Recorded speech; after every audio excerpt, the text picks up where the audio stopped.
Bismillahirrahmanirrahim. Assalamualaikum warahmatullahi wabarakatuh.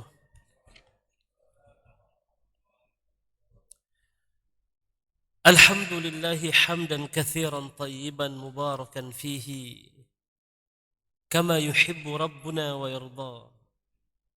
Wasyukru lahu ala ma awla min ni'amin sabighatin wa asda.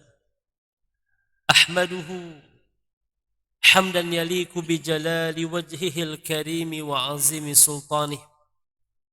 أشهد أن لا إله إلا الله وحده لا شريك له، وأشهد أن محمدا عبده ورسوله.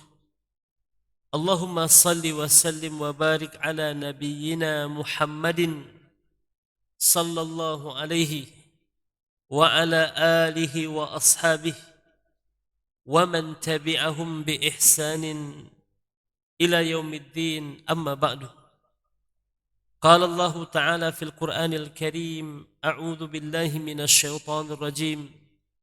يا أيها الذين آمنوا اتقوا الله حق تقاته ولا تموتن إلا وأنتم مسلمون.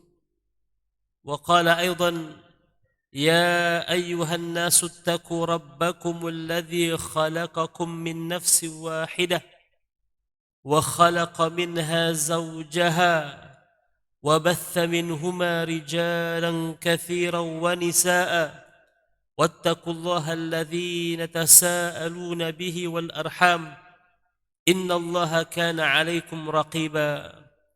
فإن أصدق الحديث كتاب الله، وخير الهدي هدي محمد صلى الله عليه وسلم، وشر الأمور محدثاتها وكل محدثة بدعة وكل بدعة ضلالة وكل ضلالة في النار. تبتم وطاب منشاكم وتبوأتم من الجنة منزلا.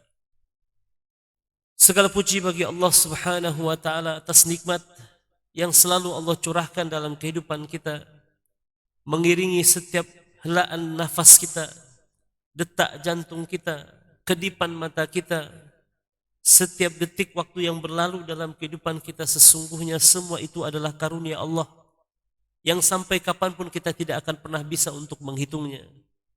Namun yang pasti, kelak di hari kiamat, dan salah satu nama hari kiamat adalah Yaumul Arad, hari di mana akan ditampakkan.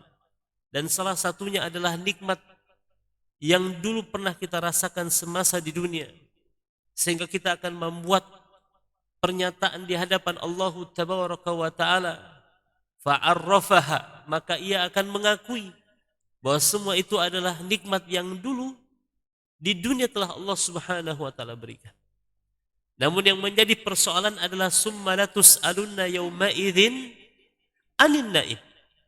Tatkala Allah Tabaraka wa Ta'ala mempertanyakan fima amilta fih, untuk apa nikmat itu engkau gunakan. Beruntunglah hamba-hamba Allah yang pandai mensyukuri nikmat Allah Subhanahu wa Ta'ala, sehingga ia bisa menjawab satu demi satu tentang nikmat tersebut, dari mana didapatkan, untuk apa digunakan. Karena itulah kita puji Allah Subhanahu wa Ta'ala di subuh hari ini, yang dengan nikmat Allah Subhanahu wa Ta'ala insya Allah sempurna amal soleh kita di hadapan Allah Tabaraka wa Ta'ala.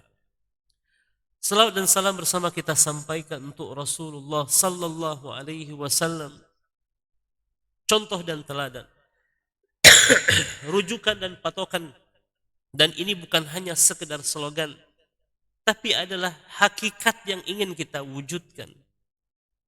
Sedaya upaya kita, sekuat tenaga kita, semampu kita, hidup dalam naungan sunnah Rasulullah sallallahu alaihi wasallam, mengantarkan kita kepada kebahagiaan, mengantarkan kita kepada keberuntungan, keselamatan dunia dan akhirat.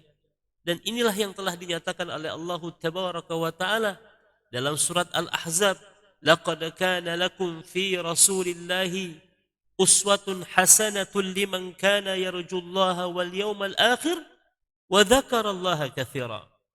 Satu pernyataan yang sarih, jelas dari Allah Tabaraka wa Ta'ala. Sungguh, kata Allah, telah ada untuk kalian di dalam diri Rasulullah sallallahu alaihi wasallam. Apa itu uswah hasanah? Contoh yang baik, model yang baik bagi siapa? Liman kana yarjullaha wal yaumal akhir, bagi orang yang berharap akan keredaan Allah, bagi orang yang berharap kebahagiaan di hari akhir, sehingga ia menyebut Allah dengan zikir yang banyak.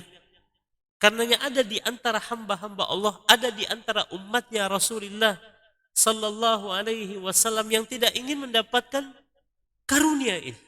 Sebab dalam sebuah hadis yang Rasul juga menyampaikan, kullu ummati yadkhulunal jannata illa man aba. Setiap umatku, kata Rasul, akan masuk ke dalam surga. Illa man aba, kecuali orang yang tidak mau, orang yang enggan. Lalu para sahabat dengan keheranan bertanya kepada Nabi alaihi salatu wassalam, qila wa man ya'ba ya Rasulullah? Memangnya ada orang yang enggan, tidak mau masuk ke dalam surga, wahai Rasul? Kata Nabi Muhammad, man ata'ani dakhala jannah wa man asani faqad aba.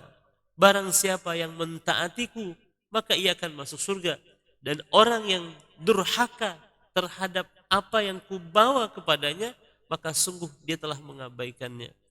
Karena itulah kaum muslimin dan muslimat, hari-hari kita adalah hari-hari di mana kita bertambah. Hendaknya satu, iman kita kepada Allah, iman kita kepada Rasulullah sallallahu alaihi wasallam, bertambah pemahaman kita, pengetahuan kita, ilmu kita tentang Allah subhanahu wa ta'ala, tentang Rasulullah, tentang apa yang dibawa oleh Nabi, tentang apa yang Allah azza wa jalla sampaikan di dalam Al-Quran. Sebab di antara perkara yang bisa menambah iman kita adalah al-ilm. Fa innal istizadah minhu, karena bertambahnya ilmu itu menyebabkan bertambahnya iman seorang.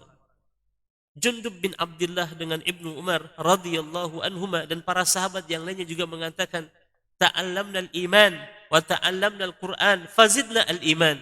Kami belajar tentang iman, belajar tentang Al-Quran, maka bertambah iman kita, bertambah iman kami kepada Allah subhanahu wa ta'ala. Sebab itulah hari-hari kita hendaklah bertambah. Iman kita disebabkan bertambahnya ilmu kita, bertambahnya pemahaman kita, pengetahuan kita. Dan Allah azza wa jalla menyebutkan dalam sebuah ayat, innama yakhshallaha min ibadihil ulama. Sesungguhnya yang paling takut kepada Allah dari hamba-hambanya siapa? Orang yang berilmu, orang yang paham, orang yang mengerti, orang yang hari-harinya terus, sebagaimana para sahabat Nabi Muhammad, sesibuk apapun mereka dengan urusan mereka, dengan urusan dunia mereka, tapi mereka tidak pernah meninggalkan majlisnya Rasulullah sallallahu alaihi wasallam. Bahkan Umar bin Khattab radhiyallahu anhu, dia punya seorang tetangga bernama Aus bin Khawali, di mana Umar membuat jadwal kehadiran dengan tetangga yang bernama Aus bin Khawali ini setiap harinya dengan Aus bin Khawali untuk hadir di majlis Rasulullah SAW. Siapa yang hadir punya kewajiban untuk menyampaikan kepada yang tidak hadir. Begitulah para sahabat Rasulullah sallallahu alaihi wasallam. Tidak ada hari kecuali bertambah iman mereka disebabkan bertambahnya ilmu mereka. Namun juga perlu kita ketahui, di antara sebab naiknya iman adalah dengan mengamalkan apa yang telah kita ketahui. Dalam sebuah pepatah Arab disebutkan, al-ilmu bila amal kasyajari bila thamar. Ilmu yang tidak diamalkan maka layaknya pohon yang tidak berbuah. Karenanya kita akan dituntut oleh Allah azza wa jalla atas ilmu yang telah kita ketahui. Kenapa kemudian tidak kita amalkan? Umar bin Khattab radhiyallahu anhu perlu waktu 12 tahun untuk bisa menghatamkan, menghafalkan surat Al-Baqarah. Bayangkan kaum muslimin dan muslimat, butuh 12 tahun bagi Umar untuk menghafal surat Al-Baqarah. Mengapa butuh waktu yang lama bagi Umar untuk menghafal surat Al-Baqarah?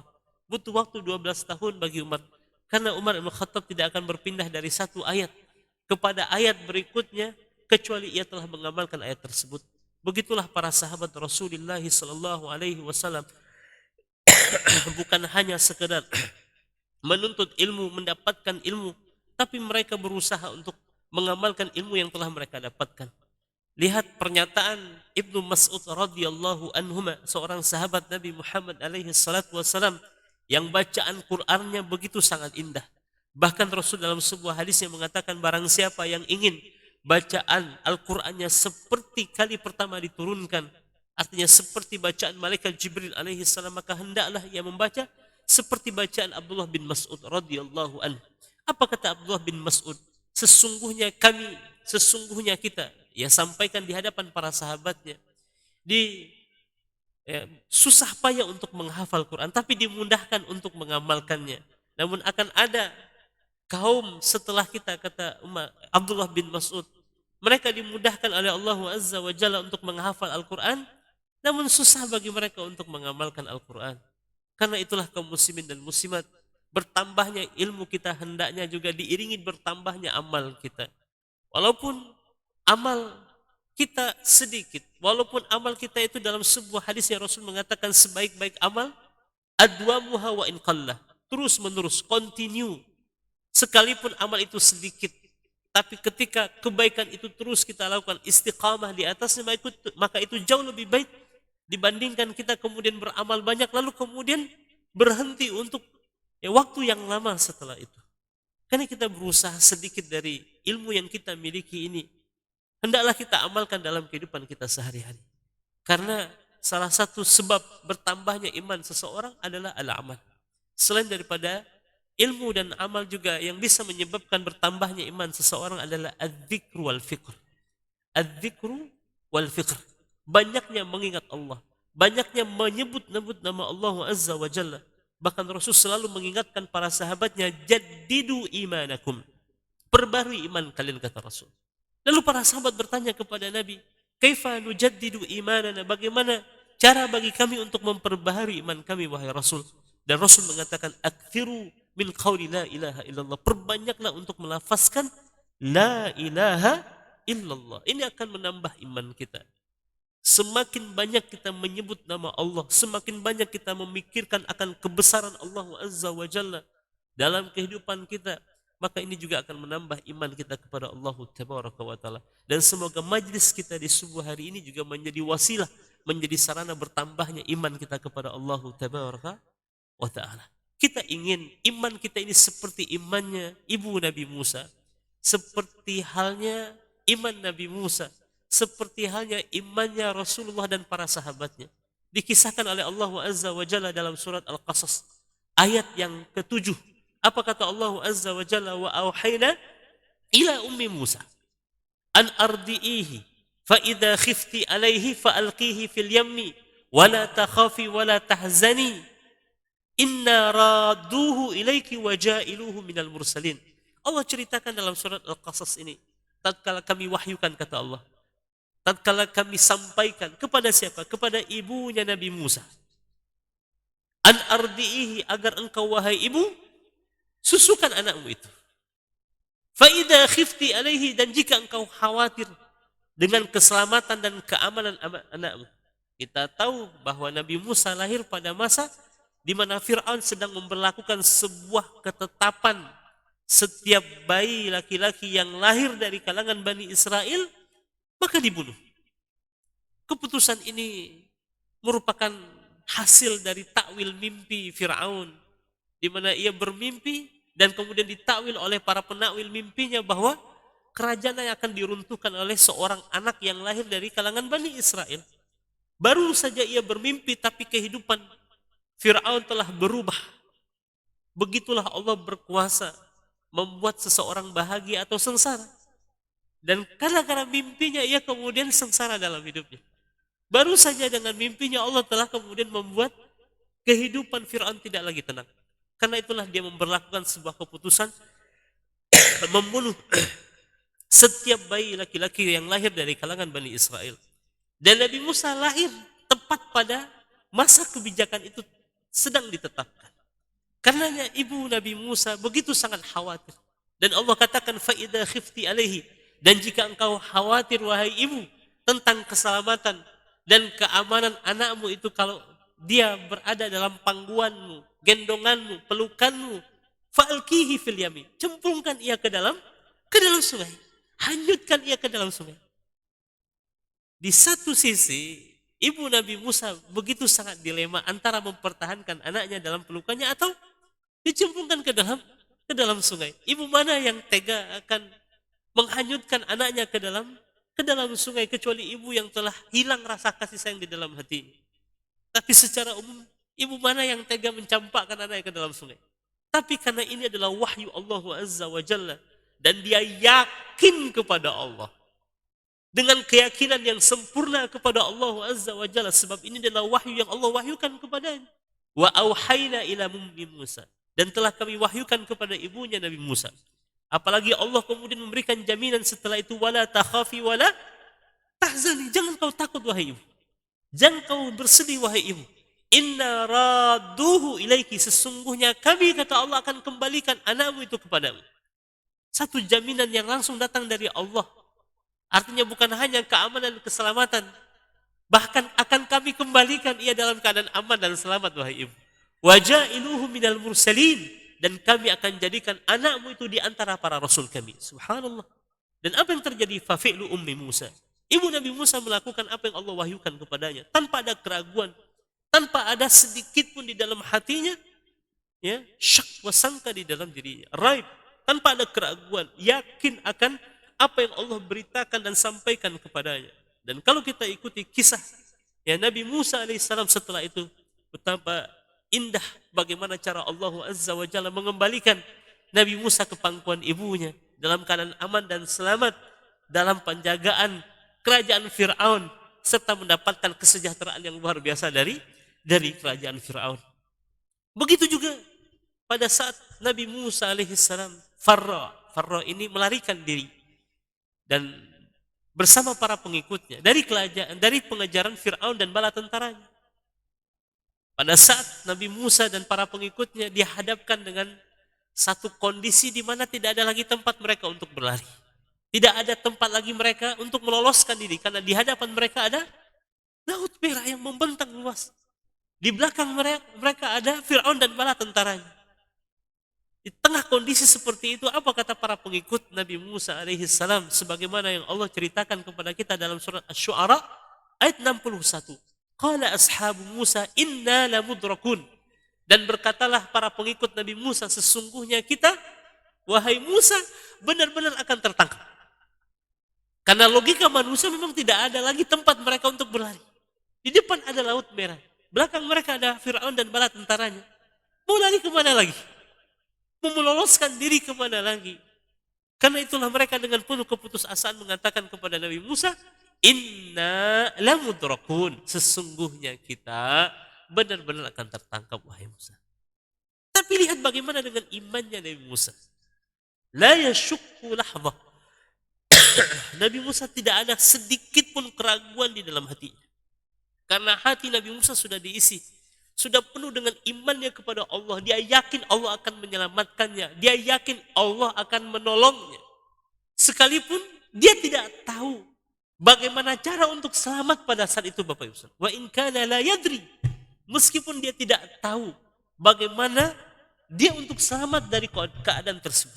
Karena wahyu yang berkenan agar Nabi Musa memukulkan tongkatnya ke tanah itu belum datang lagi. Tapi yakinnya kepada Allah melebihi keyakinannya terhadap logika manusia saat itu. Sehingga Nabi Musa mengatakan kepada para pengikutnya, qala kalla innama iya rabbi sayahdin. Sekali-kali tidak, artinya sekali-kali tidak akan tertangkap kita. Karena sesungguhnya bersamaku Rabbku yang akan memberikan petunjuk kepadaku. Subhanallah. Lihat imannya Nabi Musa melebihi imannya kepada Allah Azza wa Jalla, melebihi imannya dengan apa yang ada di tangannya saat itu. Hal yang sama juga terjadi kepada siapa? Kepada Rasulullah sallallahu alaihi wasallam. Pada peristiwa hijrah Nabi Muhammad ke kota Madinah Al-Munawwarah bersama sahabatnya Abu Bakar As-Siddiq radhiyallahu anhu.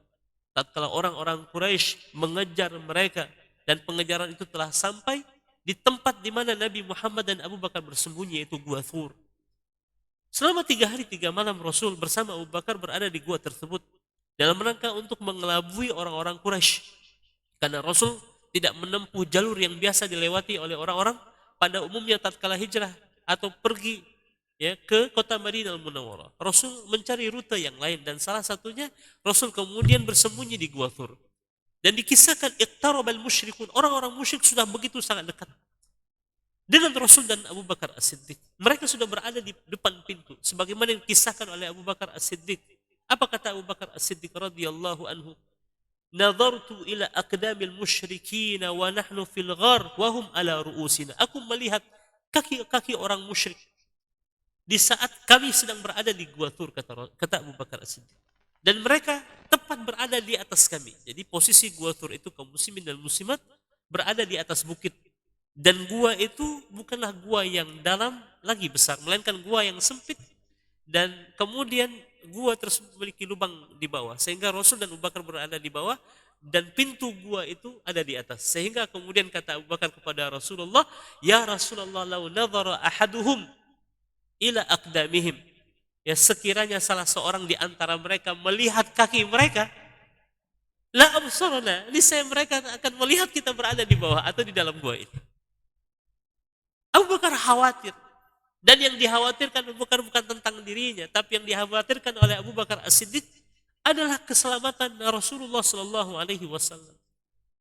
Dan apa kata Nabi Muhammad Alaihi Wasallam dengan penuh keimanan, keyakinan kepada Allah, menenangkan hati sahabatnya. Rasul mengatakan, ma zannaka ya Abu Bakar bithnain, Allahu thalithuhuma. Jangan kau kira wahai Abu Bakar kita sedang berdua, ada Allah yang ketiga di antara kita. Artinya apa? Allah akan menyelamatkan kita, tenang saja. Dan Allah Azza wa Jalla kisahkan dalam surat At-Taubah bagaimana kemudian Allah menyelamatkan Nabi Muhammad alaihi salatu wasallam. Satu, fa anzala alaihi sakinatahu. Allah turunkan kepada Nabi Muhammad ketenangan. Dan ini kunci penyelesaian atas semua persoalan dalam hidup kita adalah ketenangan. Jadi sehebat apapun persoalan yang sedang kita hadapi, jika dihadapi dengan hati yang tenang, pikiran yang jernih, persoalan mana yang tidak bisa diselesaikan dengan izin dan pertolongan Allah Azza wa Jalla. Jadi satu, Allah turunkan ketenangan kepada Nabi Muhammad. Wa ayyadahu bijunudin lam tarauha. Lalu Allah tolong Nabi Muhammad dengan tentara yang tidak dilihat. Ya, oleh siapa? Oleh yang kemudian tidak disadari oleh orang-orang musyrik. Wa makaru wa makarallahu wallahu khairul makirin. Allah bantu dan tolong Nabi Muhammad di saat logika manusia mestinya tertangkap. Tapi ketika iman mengalahkan semua logika manusia, disitulah Allah Azza wa Jalla memberikan pertolongan kepada Rasul dan sahabatnya ini. Ya, sehingga kemudian kalimat Allah hiyal ulya wa kalimat orang-orang kafir, orang-orang musyrik, ya, kemudian dijadikan sufla, rendah oleh Allah Tabaraka wa Ta'ala. Inilah tugas terberat kita hari ini kaum muslimin dan muslimat, bagaimana kita terus merawat, memelihara, menjaga iman kita ini. Apalagi di akhir zaman seperti ini, jika iman di zaman para sahabat yazidu wa yankus, bertambah dan berkurang. Kalau hari ini yadkhul wa yakhruj, masuk keluar masuk, Bapak Ibu. Iman ini keluar masuk, bukan lagi bertambah dan berkurang. Yusbihur rajulu mu'minan wa yumsi kafiran, au yumsi mu'minan wa yusbih kafiran. Pagi hari seorang beriman, sore hari telah menjadi kafir.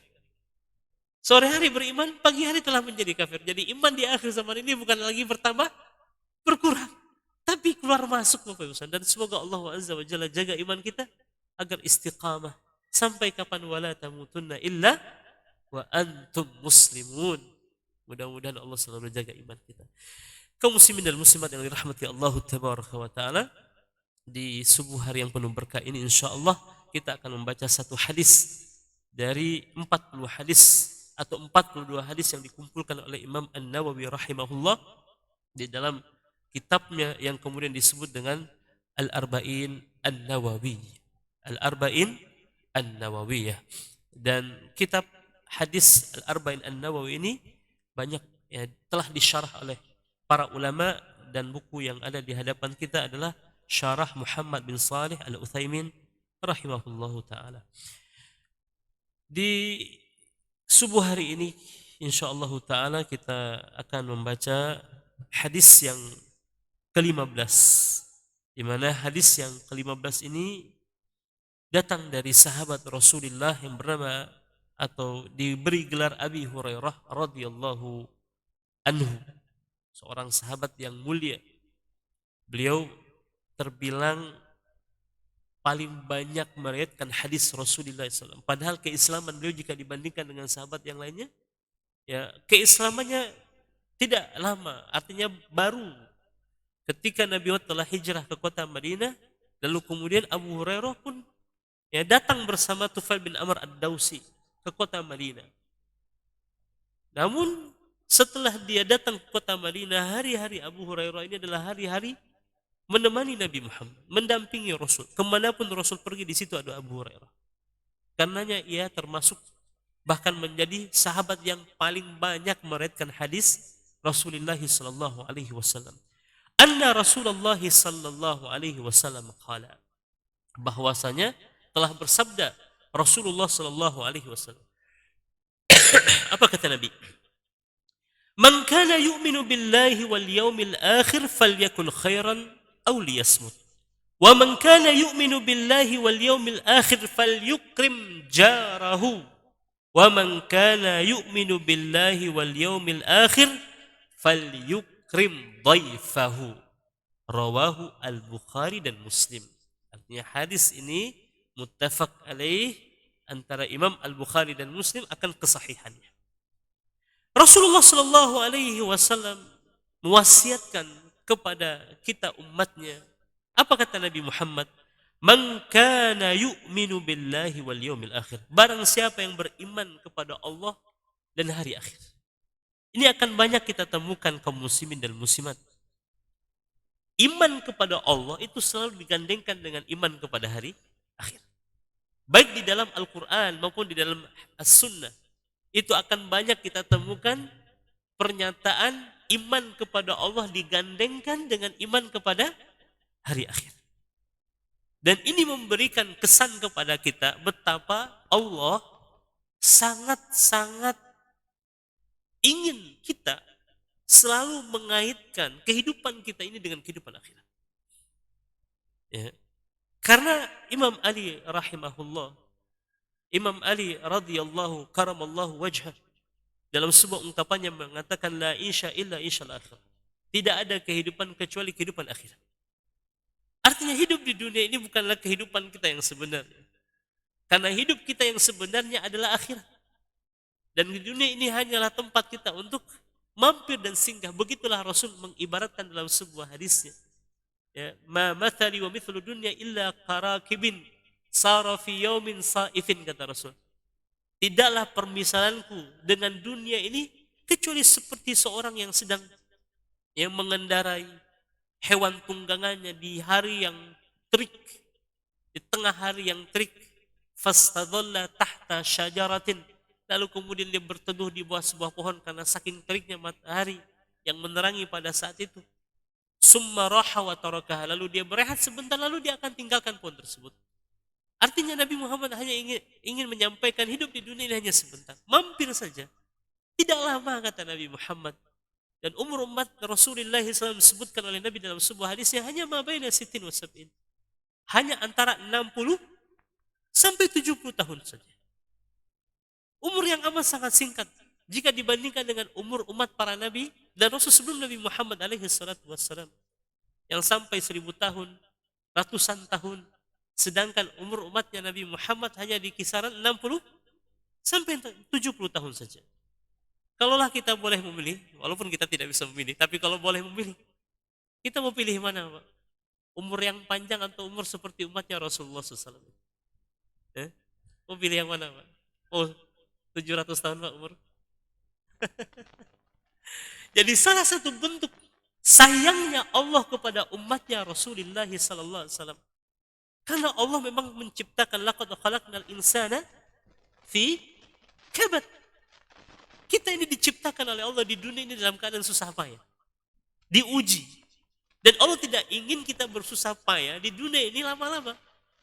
Karena Allah jadikan umur umat Nabi Muhammad hanya berkisar 60-70 tahun. Ketahuilah bahwa ini salah satu bukti sayangnya Allah kepada umatnya Rasulullah SAW. Allah tidak ingin kita diuji lama-lama. Tidak ingin susah lama-lama. Tapi waktu yang sebentar ini menentukan kehidupan kita di akhirat. Karena itulah Allah selalu mengaitkan imannya kepada Iman kepada Allah itu selalu digandengkan dengan iman kepada hari akhir. Karena memang Allah ciptakan kita bukan untuk dunia ini.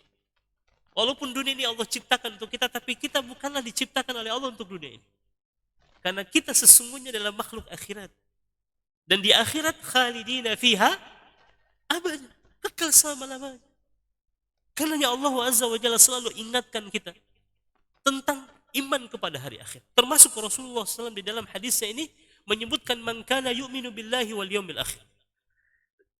Barang siapa yang beriman kepada Allah dan hari akhir, satu bentuk imannya kepada Allah dan hari akhir, maka falyakul khairan aw liyasmut.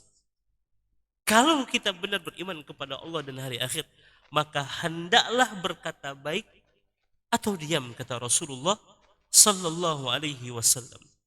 Falyakul khairan, di dalam ungkapan Nabi Muhammad falyakul khairan, di situ ada huruf lam. Fal itu lam, maksudnya adalah al-lamu lil amr. Lam untuk menunjukkan ada perintah dari Rasulullah sallallahu alaihi wasallam.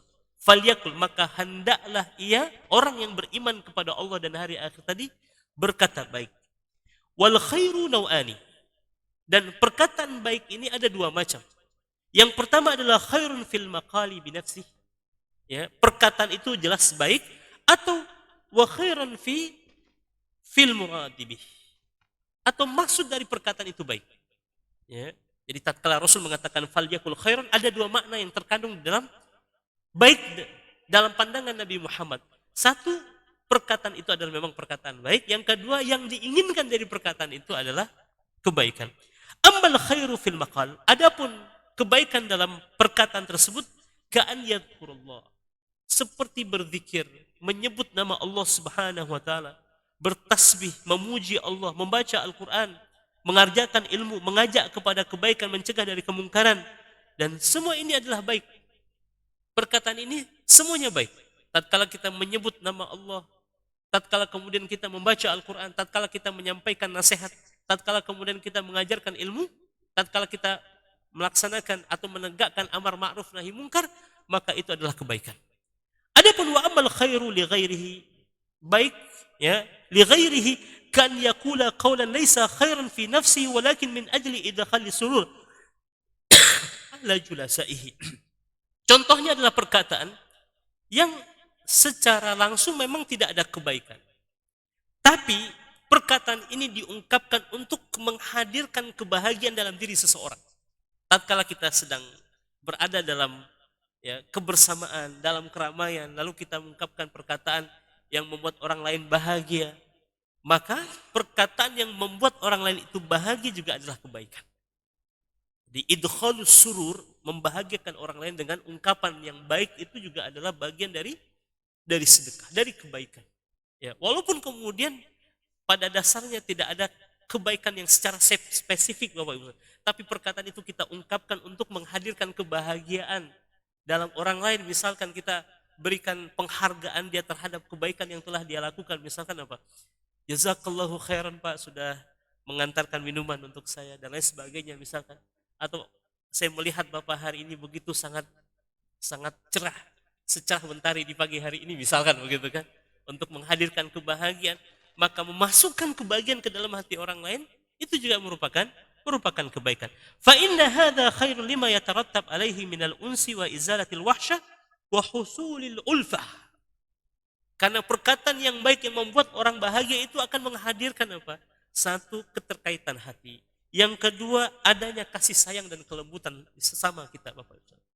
Dan itulah yang disifati oleh Allah Azza wa Jalla di dalam Al-Quran. Bahwa orang-orang yang beriman itu ruhama'u bainahum. Mereka saling berkasih sayang. Menyampaikan pesan-pesan yang baik. Sebagaimana Rasulullah SAW dengan para sahabatnya seringkali menyampaikan pesan-pesan cintanya Pak. Nabi Muhammad tidak tabu menyampaikan kepada para sahabatnya. Salah satunya adalah sahabat yang bernama Mu'adz bin Jabal radhiyallahu anhu. Apa kata Nabi Muhammad? Ya Mu'adz, uhibbuka fillah. Wahai Mu'adz, aku mencintaimu karena Allah Subhanahu wa taala. Di lain kesempatan ada seorang sahabat Nabi Muhammad yang saat itu sedang duduk bersama Rasulullah sallallahu alaihi wasallam. Lalu sahabat yang kemudian dalam sebuah hadis riwayat Abu Daud dan sanadnya hasan, Disebutkan, qala Anas radhiyallahu anhu, Anas bin Malik ini merupakan khadim pelayan Nabi Muhammad sallallahu alaihi wasallam, anna rajulan kana inda Nabi sallallahu alaihi wasallam. Ada seseorang yang saat itu tengah bersama Nabi Muhammad alaihi salatu wasallam. Famarra rajulun bihi. Lalu lewatlah seseorang di hadapan Nabi dan di hadapan orang yang duduk bersama Nabi Muhammad tadi. Faqala, lalu orang yang bersama Nabi tadi mengatakan, "Ya Rasulullah, inni la ahabbu hada." Sesungguhnya aku mencintai orang ini, kata sahabat yang duduk bersama Nabi Muhammad. Faqala Nabi sallallahu alaihi wasallam, lalu Nabi Muhammad berkata kepada orang yang duduk bersamanya tadi, "A'lamta? Apakah engkau telah memberitahunya bahwa engkau mencintainya karena Allah?" Kata sahabat yang duduk bersama Nabi, "Qala la, aku belum menyampaikannya." Qala alaihi salatu wassalam, lalu berkatalah Nabi Muhammad kepada orang yang duduk bersamanya tadi, "A'limhu, beritahu dia. Beritahu dia bahwa engkau mencintainya karena Allah Subhanahu wa taala." Falahiqahu, lalu orang yang duduk bersama Nabi Muhammad tadi menghampiri orang yang tadi berjalan di hadapan Nabi dan di hadapannya. Lalu ketika dia sampai di hadapan orang tadi, faqala, dia mengatakan, "Inni uhibbuka fillah." Sesungguhnya aku mencintaimu karena Allah, wahai saudaraku. Faqala rajulu, "Ahabbaka alladhi ahbabtani." Semoga ya engkau dicintai oleh Allah sebagaimana engkau telah mencintaiku karena Allah. Subhanallah. Begitu. Sebuah ungkapan yang sederhana tapi menghadirkan kebahagiaan di hati saudara kita juga menjadi bagian dari falyakul khairan tadi. Membuat orang lain bahagia, senang karena mendapatkan perhatian dari kita, juga masuk dalam kategori falyakul khairan. Ya, berkata baik. Li'annaka law jalasta ma'a qaum wa lam tajshi' min al-kalam yakunu khairan bi zatihi wa baqiyat samitan min hin dakhalta ila an kumta kana fi hadha wahsha wa adamu ilfa. Contoh misalkan kita duduk bersama orang, lalu kita diam-diam saja Pak, ya kan, dengan orang yang ada di sekitar kita. Kira-kira suasananya seperti apa Bapak Ibu Saudara? Kita juga perlu berbasa-basi. Kalau kata orang Arab mengatakan apa? Mujamalah. Mujamalah ini berbasa-basi, dan orang Arab itu paling terkenal Pak, ahli dalam mujamalah. Masya Allah. Mereka itu selalu menyebutkan doa kebaikan gitu kan. Bermujamalah, berbasa-basi dengan orang lain. Kalau jumpa dengan kita, fadhal ma'ana, ayo silakan bersama kami, ayo makan bersama kami. Masya Allah. Ya. Karena itu juga bagian daripada khairan. Falyakul khairan. Ya. Kemudian kaum muslimin dan muslimat yang rahmati Allah Subhanahu wa taala, walakin tahaddasa walau bi kalamin laisa khairan fi nafsi walakin min ajli idkhali surur ala julasaika fa inna hadha khairun li ghairihi. Sekalipun mungkin berbahasa-basinya bukan sesuatu yang selagi di dalamnya bukan maksiat, selagi di dalam ungkapan itu bukan keburukan, tapi kalau basa-basi untuk menghidupkan suasana, maka dia termasuk falyakul khairan. Begitulah ulama menjelaskan tentang kalimat ini. Tapi kalau yang akan kita sampaikan itu bukanlah kebaikan, atau tidak mengundang kebaikan, atau tidak menghadirkan kebaikan, justru sebaliknya, maka pilihannya, kata Nabi Muhammad, auliyasmud. Pilihannya cuma satu, diam. Jadi kalau kita tidak bisa memastikan bahwa yang keluar dari lisan kita adalah kebaikan, baik kebaikan secara langsung tadi, berzikir, membaca Al-Quran, atau menyampaikan ilmu, atau menegakkan amar ma'ruf nahi mungkar, atau sekedar berbasa-basi selagi tidak ada kemungkaran di dalamnya, maka pilihannya, kata Nabi Muhammad, lebih baik diam. Jadi bukan diam dulu yang didahulukan Pak, tapi berkata yang baik dulu. Karena sebagian kaum muslimin menjadikan hadis ini sebagai dalil untuk tidak berbicara. Ya kan? Ketika disampaikan kepadanya, kenapa Pak tidak disampaikan kebaikan? Saya tidak ingin Ustaz, ini akan menjadi kemurkaan Allah. Allah mengatakan kabura maqtan indallahi an taqulu ma la taf'alun. Ayat ini dijadikan sebagai alasan dia tidak mau menasihati orang lain. Kenapa? Karena dia takut Allah murka kepadanya. Disebabkan apa? Disebab dia mengatakan sesuatu yang tidak dia kerjakan. Ayat ini sesungguhnya hadir untuk menguatkan para duat agar melakukan apa yang dia sampaikan. Bukan melarang dia mengatakan sesuatu yang baik, Pak. Ini perlu kita pahami dengan baik. Ya, sehingga kemudian tidak menjadi alasan bagi kita untuk tidak mau menyampaikan kebaikan, untuk tidak kemudian menasihati orang lain. Kenapa? Takut kemurkaan Allah. Saya takut Ustaz mengatakan sesuatu yang tidak saya sampaikan. Tapi ayat ini sesungguhnya adalah dorongan bagi kita untuk melakukan apa yang kita katakan. Jadi sesungguhnya orang yang berdakwah, orang yang menyampaikan kebenaran, orang yang menasehati itu, dia sedang menasehati dirinya. Artinya ketika dia mengatakan sesuatu itu, maka sudah menjadi tanggung jawab dia untuk melakukan apa yang dia katakan. Bukan alasan untuk tidak mau menasehati. Ya. Karena yang didahulukan oleh Rasul, falyakul khairannya apa? Bukan diamnya. Katakan perkataan yang baik. Kalau kita tidak bisa memastikan mengatakan perkataan yang baik, maka baru pilihan yang kedua adalah diam.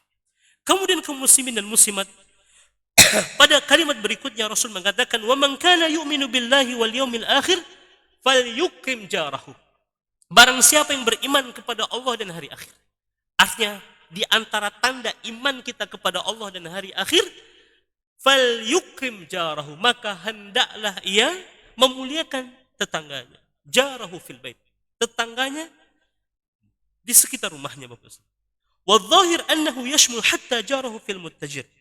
Tapi dalam hadis ini tidak dispesifikkan tetangga rumah. Mungkin juga bisa menjadi tetangga ya ketika kita sedang berdagang, berarti lapak sebelah kita Pak, atau toko di sebelah kita juga menjadi bagian dari tetangga kita, atau tetangga ketika kita di tempat bekerja kita, beda ruangan, beda divisi. Juga ini masuk ke dalam makna umum fal yukrim jarahu. Ya. Fil muttajir kajarika fid dukani mathalan, lakin huwa fil awal adhar. Akan tapi makna yang sangat zahir, yang sangat jelas dari hadis ini adalah tetangga rumah kita, Bapak Ibu sekalian. Walaupun ya makna hadis ini umum, tetangga kedai, tetangga kantor dan lain sebagainya. Ini masuk ke dalamnya, tapi secara zahir hadis ini menunjukkan tetangga rumah kita. Ya, wa kullama qaruba al-jar minka kana haqquhu a'zam. Semakin dekat tetangga itu dengan kita, maka semakin berhak untuk kita berikan kemuliaan kepada tetangga tersebut. Wa atlaqan Nabi sallallahu alaihi wasallam al-ikram. Dan Rasul memutlakkan di dalam hadisnya ini adalah pemuliaan. Fal yukrim jarahu, maka muliakan tetanggamu. Ya. Seperti apa memuliakan tamu? Di sini dijelaskan. Walam yakul mathalan bi ita'id darahim aw sadaqah. Rasul tidak menyebutkan secara spesifik memuliakan tamu itu dengan ngasih uang misalkan. Rasul juga tidak memutlakkan memuliakan tamu dengan memberikan sedekah misalkan, pakaian misalkan, atau yang lainnya. Ya. Wa kullu syai'in ya'ti mutlaqan fil syari'ah fa innahu yarji' fihi ila al-uruf.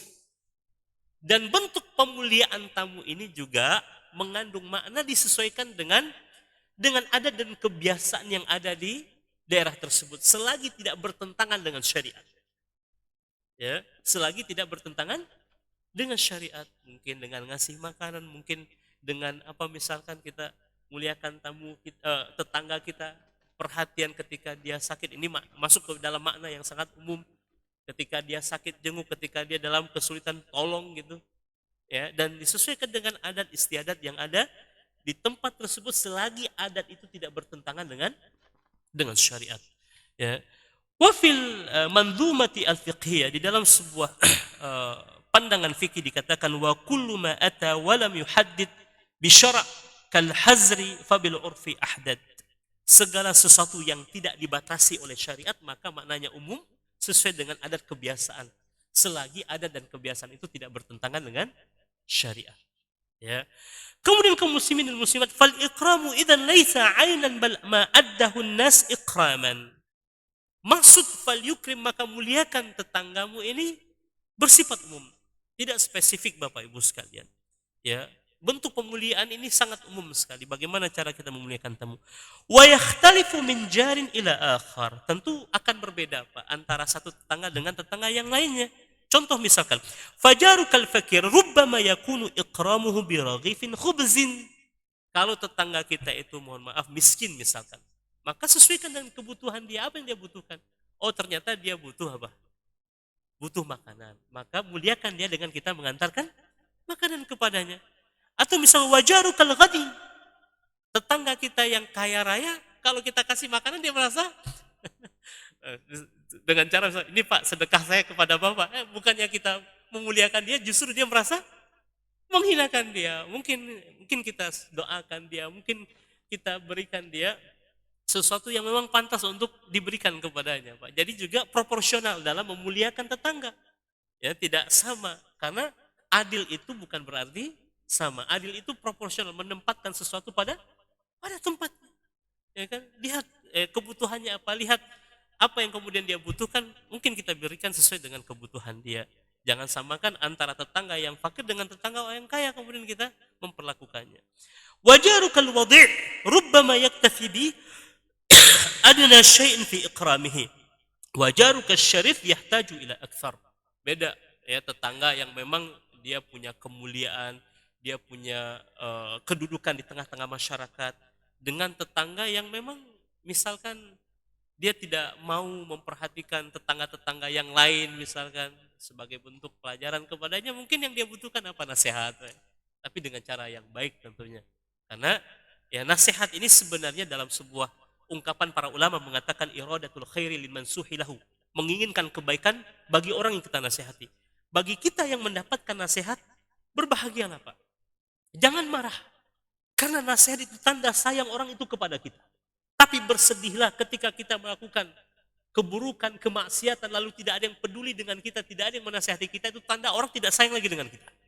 Jadi selagi ada orang yang mau menasihati kita, berterima kasih. Karena itu tanda sayang dia kepada kita. Karena nasihat itu dalam rangka apa? Iradatul khair, menginginkan kebaikan bagi yang dinasihati. Ya, jadi kalau ada tetangga yang mungkin akhlaknya kurang baik, bentuk pemuliaan dan penghargaan kita kepadanya apa? Nasihati dia, tapi dengan cara yang baik. Dan Rasulullah SAW adalah teladan dalam memberikan nasihat. Kita perlu belajar bagaimana adab memberikan nasihat. Jangan sampai kita ingin kebaikan bagi dirinya, tapi dengan cara yang salah, bukannya kebaikan yang datang justru malah semakin bertambah keburukannya. Na'udzubillahi min dzalik. Kemudian kaum muslimin dan muslimat, wal jaru huwal mulasiq. Tetangga itu artinya apa? Tetangga itu artinya yang berdempetan, Pak, dengan ya, tetangga itu yang berdempetan dengan kita. Aw musyarik fi suq aw awil muqabil aw madza. Hada aidan yarji fihi ila al-urf. Ya, lagi-lagi makna asal tetangga ini juga dikembalikan kepada urf. Urf ini kebiasaan, adat istiadat yang ada. Lakin qad ruwiya anna al-jar, namun juga diriwayatkan dari Rasulullah SAW, annal jara, bahwasanya tetangga itu arba'una daron min kulli jambin, 40 rumah di depan kita, 40 rumah di belakang kita, 40 rumah di kanan kita, 40 rumah di kiri kita. Wa hadza fil waqtil hadir sa'bun jiddan. Namun hari ini susah Pak untuk menerapkan itu, karena hari ini 40 rumah satu kampung gitu. Di zaman Nabi Muhammad kan memang rumahnya berdekatan dan itu sangat mudah. Hari ini agak susah. Tapi walaupun pun demikian, ini juga tetap masuk dalam kategori tetangga. Ya, berdasarkan pernyataan Rasulullah sallallahu alaihi wasallam. Dikatakan di sini, fi ahdin Nabi, di masa Nabi Muhammad sallallahu alaihi wasallam, arba'una daran masahatuhum qalilah. Di masa Nabi Muhammad 40 rumah itu jarak satu rumah ke rumah yang lainnya itu dekat. Lakin fi ahdina arba'una daran qaryah. Akan tapi di masa kita hari ini 40 rumah itu satu kampung sudah. Ya, satu kampung. Kalau di Pekanbaru udah satu RT begitu kan. Fa idza qulna innal jara arba'una daran wal buyut qusur kana fiha su'uba. Wa lihada naqul in sahha al hadis fa huwa munazzilun alal hal fi ahdi an-nabiy sallallahu alaihi wasallam wa in lam yasih raja'na ila al-urf. Ya. Kita tidak menafikan hadis Nabi Muhammad tentang 40 rumah ya di kanan, kiri, depan, belakang kita, karena ini datang dari Rasulullah SAW. Ya, dan di zaman Nabi Muhammad memang kondisinya seperti itu. Ya, tapi kalau hari ini paling tidak kita bisa kita lihat sesuai dengan kebiasaan. Kalau rukun tetangga itu berapa kakak?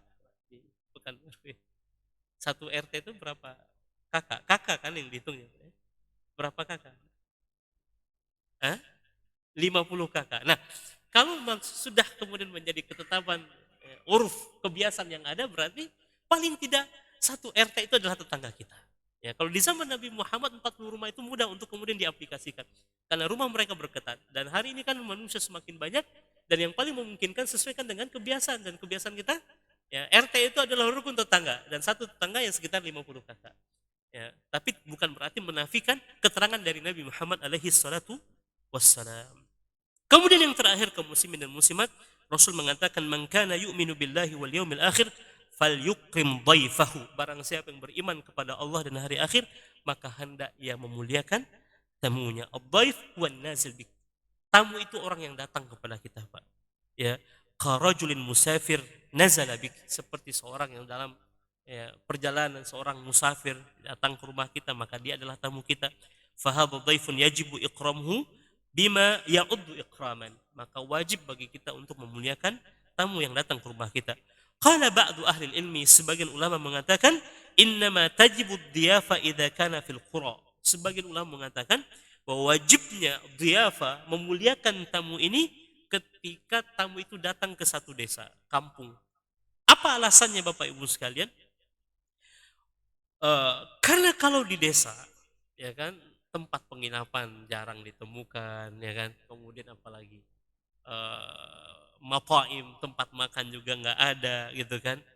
Akan tapi kalau di kota, hotel banyak, rumah makan banyak, maka ini ya kalau sebagian ulama membagi lagi, tapi walaupun pada umumnya setiap tamu yang datang ke rumah kita wajib kita muliakan, dan hak untuk dan kewajiban untuk memuliakan tamu itu selama 3 hari 3 malam, Pak. Kalau lebih daripada itu sedekah yang diberikan oleh tuan rumah kepada tamu. Tapi tamu juga perlu tahu diri terhadap kondisi tuan rumahnya. Begitulah agama Islam sangat seimbang untuk bersikap proporsional, Bapak Ibu sekalian.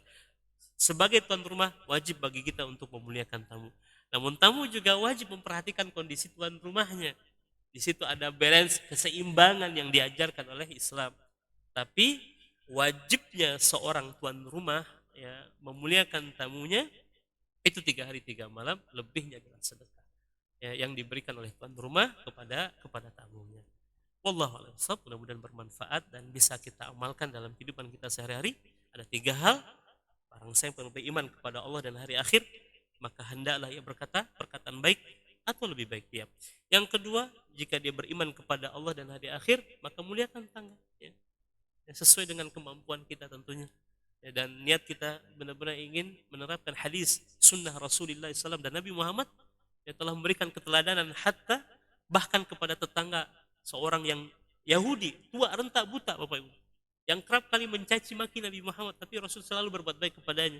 Dan akhirnya dia masuk Islam di zamannya Abu Bakar As-Siddiq radhiyallahu anhu.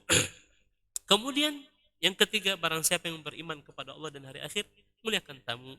Ya, dan di zaman Rasul alaihi wasallam para sahabat itu seperti sahabat yang bernama Abu Ayyub Al-Ansari, itu akhirnya karena dia ingin memuliakan Rasul dan Abu Bakar As-Siddiq serta Umar sampai menebang 1 pohon kurma, Pak. Rasul sudah melarang, jangan kau tebang pohon kurma itu. Kata Abu Ayyub, wahai Rasul, aku ingin engkau mencicipi dari pohon kurma ini, mau rutopnya, mau busrunnya, mau tamarnya. Jadi kurma namanya rutop itu masih ranum, busrun itu yang masih hijau, Pak. Yang sudah matang itu disebut dengan tamar.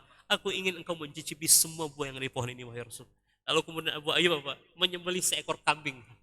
Setengahnya dia bakar, setengah lagi kemudian dia rebus ya. Mungkin digulai lah, Pak, gitu ya. Dan dibuatkan kue oleh Abu Ayyub Al-Ansari ya. Ini Abu Ayyub memang sangat memuliakan tamu, apalagi Rasulullah sallallahu alaihi wasallam. Wallahu a'lam. Mudah-mudahan bermanfaat. Aku qouli hadza wa astaghfirullah li wa lakum. Subhanakallahumma bihamdika asyhadu an la ilaha illa anta astaghfiruka wa atubu ilaik. Assalamualaikum warahmatullahi wabarakatuh.